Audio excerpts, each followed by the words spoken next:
should support us in Parliament, aren't we?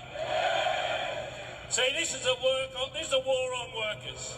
It's not a war on unions. It's a war on working men and women in their families. It's a war on workers that want to return home safely to their families at night. It's a war on workers that want to be home on a Saturday and a Sunday, and if they can't, they want to be properly remunerated for it. It's a war on working men and women when they want the best possible representation they can get on the job.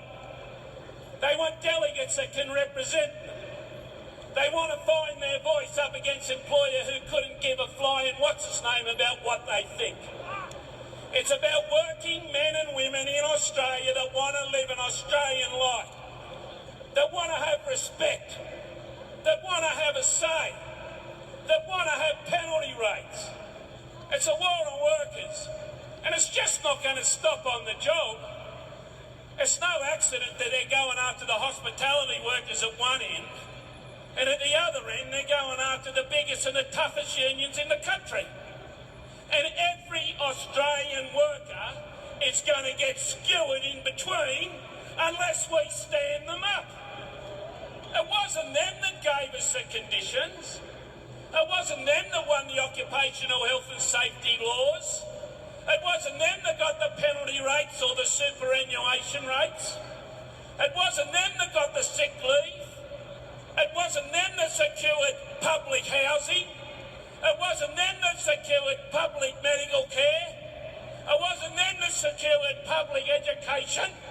It was the working men and women of Australia. And all this shit is about. Every war is based on lies.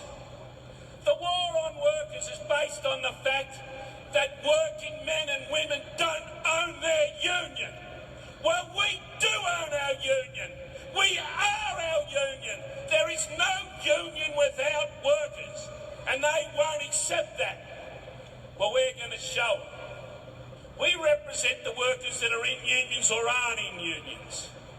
We represent the workers that won those penalty rates. We represent those unions and those workers that went out there and made sure for strike action out of the granite of opposition by people like Malcolm Turnbull, developed an Australia we all want to live in. Developed an Australia, an academic Australia. An Australia where you don't have to go to the top, but you got to rock and roll. And we're going to fight for that Australia. We are that Australia. Those parliamentarians that are siding with them for their own opportunity, for their own personal interest, will be wiped out. We're not here for a political party. We're here for working men and women.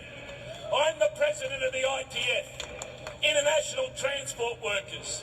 The ABCC is reaching out into the hydrocarbon industry, into shipping. To do what? To replace Australian seafarers with an exploited and international workforce with no rights. To give Chevron and give the big multinationals the right to rip us off for our own gas, our own oil, our own construction. They stand for a country that is owned by a few and not the many. They stand for a country of the rich and not the poor. They stand for a country of just the healthy and not the sick,